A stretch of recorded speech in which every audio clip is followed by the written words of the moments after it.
जय माता की दोस्तों, माता रानी की कृपा आप और आपके पूरे परिवार सदा और सर्वदा बनी रहे। दोस्तों, आपका स्वागत है अपना channel my lovely home and garden में। चलिए दोस्तों, आज के वीडियो में हम आपसे बात करने वाले हैं कि अधिक मास में पड़ने वाले चौथ व्रत का उद्यापन कैसे करें। और वैसे तो सभी चौथ का उद्यापन हर समय कर देना चाहिए, हर मास कर देना चाहिए, नहीं तो साल में एक बार अवश्य ही कर देना चाहिए।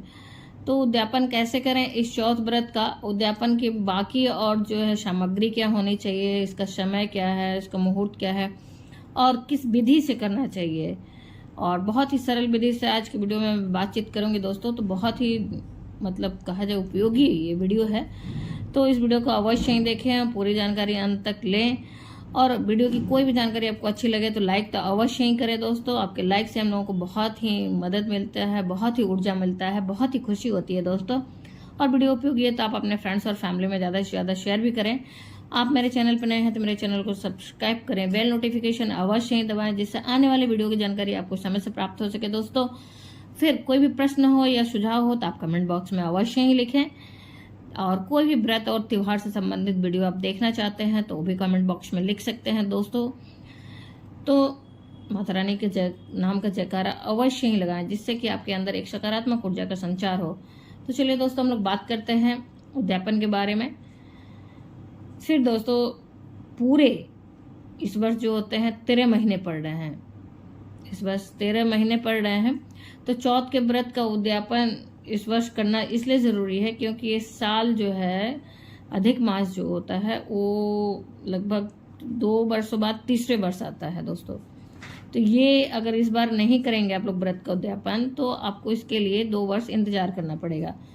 वैसे तो बहुत सारी बहनें जो हैं पूरे 12 महीने के 12 जो चौथ होते हैं उनको रखती हैं, बहुत लोग 24 चौथ रखती हैं, और बहुत लोग सिर्फ 4, बहुत लोग 6 रखती हैं चौथ व्रत, कुछ लोग सिर्फ 2, और कुछ लोग सिर्फ और सिर्फ करवा चौथ का व्रत एक ही चौथ व्रत रखती हैं। तो कौन कैसे रखता है, जिसके यहाँ जैसा होता होगा दोस्तों, वो उस हिसाब से व्रत को रखते हैं लोग। दोस्तों, आप चाहे कितना भी चौथ व्रत रखें, आपके यहाँ जैसा हो, लेकिन उद्यापन करने के लिए हर महीने का जो चौथ व्रत रखते हैं उन्हें भी करना आवश्यक है, और जो कभी कभी वाले चौथ व्रत रखते हैं उन्हें भी उतना ही करना आवश्यक है। तो अब अधिक मास वाली बात आ रही है, ये तो फिर पूरे 2 साल बाद, तीसरे साल बाद आता है, इसलिए भी आपको इसका उद्यापन करना बहुत आवश्यक हो गया। अब आप यदि सभी चौथ के व्रत उद्यापन करना चाहते हैं अगर साल के पूरे साल का इकट्ठा, तो अभी अधिक मास के चौथ के व्रत के उद्यापन से ही शुरू कर दे, क्योंकि ये है व्रत का आपको 2 साल बाद मिलने वाला है। तो इस बार अगर नहीं कर पाएंगे तो आपको 2 वर्ष इंतजार करना होगा, तीसरे साल आपको ये समय मिलेगा। तो दोस्तों, इस बात का ध्यान रखें। और ये जो 4 तारीख को पड़ने वाला है चौथ व्रत, आप उसी व्रत के समय से ही उद्यापन कर लें। अगर आप 12 महीने का चौथ व्रत नहीं कर रहे हैं तो भी आप जो करते हैं उनको भी कर लेना चाहिए। तो दोस्तों, उद्यापन के लिए कुछ ज़रूरी जो चीज़ें होती हैं उनके बारे में जान लेते हैं। जैसे देखिए, उद्यापन के लिए हमें जो 14 महिलाओं को दान की सामग्री होती है, चौथ जो दिया जाता है, वो खास करके ज़रूरी होता है। और अपने सास ससुर को जो बायना होता है, सास ससुर को जो चौथ का बेस बनाते हैं वो ज़रूरी होता है। तो इसके लिए सासू माँ के लिए आप बेस बनाएं, जिसमें आप साड़ी, ब्लाउज, पेटीकोट, सुहाग की सामग्री जैसे कि चूड़ियाँ हो गई, बिंदी हो गई, सिंदूर हो गई, काजल हो गई, मेहंदी हो गई, सभी सुहाग की सामग्री आप रखें। फिर आप नहीं है तो आप अपने सामर्थ्य के अनुसार रखें। साथ ही कोई जेवर भी आप रख सकते हैं, गहना, जैसे पायल, बिछिया या नाक की कील हो गई, या फिर आप सामर्थ्य के अनुसार रख सकते हैं कुछ भी। और इसी तरह से ससुर के लिए भी 5 कपड़े रखें, जैसे पैंट शर्ट हो गए, टॉवल हो गया, बनियान हो गया, रुमाल हो गया, या फिर जो कपड़े वो पहनते हैं, अगर धोती कुर्ता पहनते हो तो उस हिसाब से आप रख सकते हैं।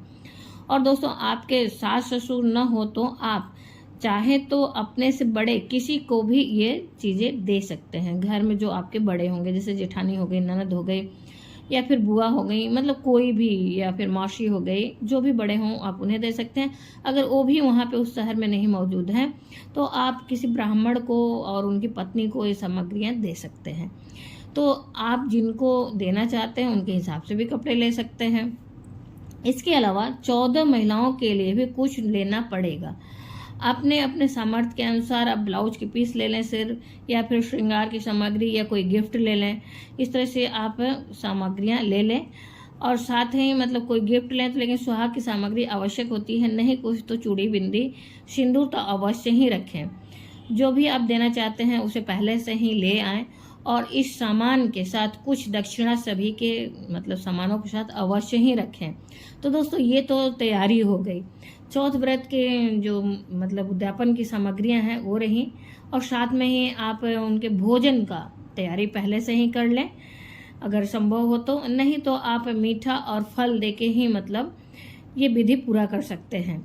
आप अपने समय और सामर्थ्य के अनुसार देख सकते हैं कि क्या करना, भोजन मतलब देना है, उन्हें भोजन कराना है या भोजन पैक करके देना है, या फिर आप उनको सिर्फ और सिर्फ बहाना देंगे जैसे कि मिठाई और फल देंगे।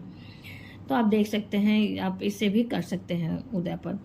तो चौथ व्रत जो महिलाएं रखती हैं, चौथ वाले दिन क्या करेंगी, सुबह ब्रह्म मुहूर्त में उठकर स्नान आदि करने के बाद साफ स्वच्छ वस्त्र धारण करेंगे और सर्वप्रथम सूर्य देव को अर्घ देने के बाद पूजा स्थल पे आकर अपने भगवान गणेश जी के लिए चौकी स्थापित करेंगी और विधि विधान से चौकी पे गंगा जल का छिड़काव करें, उस जमीन पे गंगा जल का छिड़काव करें, चौक बनाएं और उस पर चौकी स्थापित करें। चौकी के ऊपर वस्त्र बिछाएं, पीले वस्त्र बिछाएं। फिर उसके बाद आप उस पर गणेश जी की मूर्ति की या प्रतिमा की स्थापना करें, फिर उनका विधि विधान से पूजन करें। दोस्तों इस प्रकार से सुबह का पूजन करें और सारे दिन का फलाहार रखते हुए संध्या काल में पूजन फिर से करेंगे और फिर उसके बाद चंद्रमा को देखकर विधि विधान से पूजन अर्चन करेंगे, चंद्रमा को अर्घ देंगे। उनका अर्घ देना खास जरूरी होता है दोस्तों आज के दिन। तो उसके बाद ही अब आप 14 थाली अगर भोजन लगाए हैं तो शगुन का खाना परोस लें और सभी महिलाओं को भोजन के लिए आए तब तक खाना ऐसा मतलब रखें कि वो सूखे नहीं, खराब ना हो, परोस लें। और फिर उसके बाद सभी 14 परोसे अच्छी से या तो पैक करके देना चाहते हैं तो पैक कर लें और वस्तुएं रखें, साथ ही सस ससुर के कपड़े रखें और इन सभी को सारी सामग्रियों को एक पास में रख के एक साथ रखें, एक परात में रख सकते हैं। सभी सामानों पर गंगा जल और रोली के छींटे दें और उसके बाद उस पर अपने जो शादी वाली आपकी चुनरी होती है उसे आप उस दिन अवश्य ही किसी भी पूजा पाठ में अवश्य ही धारण करना चाहिए दोस्तों। तो आप उस चुनरी के साथ हाथ से अपने उस पर प्रणाम करें, हाथ फेरें और उसके बाद फिर दोस्तों आप अपने सास को पैर छूकर कपड़े उनके दे दें, उनके बाने दे दें। अगर परोसे दे रहे हैं तो परोसे भी दे दें और यदि आप निमंत्रण दिए हैं खाना खिलाने के लिए तो आप उनको बुलाकर 14 महिलाओं के साथ आप उनको भी भोजन के लिए भोजन थाली में बाकायदे परोसें और विधि पूर्वक जो महिलाएं व्रत नहीं है उनको पूरे भरपेट अच्छे से खाना परोसकर खिलाएं और सभी को भोजन खिलाने के बाद स्वयं भी भोजन करें और इस तरह से बहुत ही सरल विधि से आप चौथ व्रत का उद्यापन कर सकते हैं दोस्तों। तो ये पूर्णतः आप पे निर्भर करता है कि आप सामान मतलब भोजन करा के मतलब उद्यापन संपूर्ण करना चाहते हैं या फिर सिर्फ आप उन्हें मीठा और फल देके या फिर उन्हें पैकिंग खाना देके मतलब करना चाहते हैं। तो आप अपना देख लीजिएगा, ये आपके ऊपर निर्भर करता है। फिर उसके बाद चौथ व्रत का उद्यापन जो है आप अपने घर में भी देख लीजिएगा, कैसे आपके सास या फिर आपके घर में पहले से लोग करते आ रहे हैं उस हिसाब से भी आप कर सकते हैं दोस्तों। इसी प्रकार से दोस्तों बहुत सारे तीज त्यौहार से संबंधित वीडियो पहले से भी अपलोड है। हरितालिका तीज हो गई, हरियाली तीज हो गई और आने वाले हैं जिउतिया से संबंधित। और अगली वीडियो में आप जानेंगे दोस्तों अधिक मास के चौथ व्रत की कथा। तो आप चैनल पर बने रहें, मेरे चैनल को सब्सक्राइब करें जिससे कि आपको सभी तीज त्यौहार के बारे में समय से जानकारी प्राप्त हो सके। उम्मीद करते हैं इस वीडियो की जानकारी आपको अच्छी लगी होगी, अच्छी और उपयोगी लगी होगी। यदि आपको वीडियो की जानकारी अच्छी और उपयोगी लगी दोस्तों तो लाइक तो अवश्य ही करें, आपके लाइक से हम लोगों को भी ऊर्जा मिलता है और उपयोगी है तो अपने फ्रेंड्स और फैमिली में ज़्यादा से ज़्यादा शेयर भी करें। आप मेरे चैनल पर नए हैं तो मेरे चैनल को सब्सक्राइब करें, बेल नोटिफिकेशन अवश्य ही दबाएं जिससे कि आने वाले वीडियो की जानकारी आपको समय से प्राप्त हो सके। दोस्तों आपका कोई भी प्रश्न हो या कोई भी सुझाव हो तो आप कमेंट बॉक्स में लिख सकते हैं। माता रानी के नाम का जयकारा अवश्य ही लगाएं जिससे कि आपके अंदर एक सकारात्मक ऊर्जा का संचार हो। फिर मिलते हैं दोस्तों एक नए वीडियो में नई जानकारी के साथ। तब तक के लिए जय माता की, माता रानी की कृपा आप और आपके पूरे परिवार सदा और सर्वदा बनी रहे दोस्तों। धन्यवाद दोस्तों।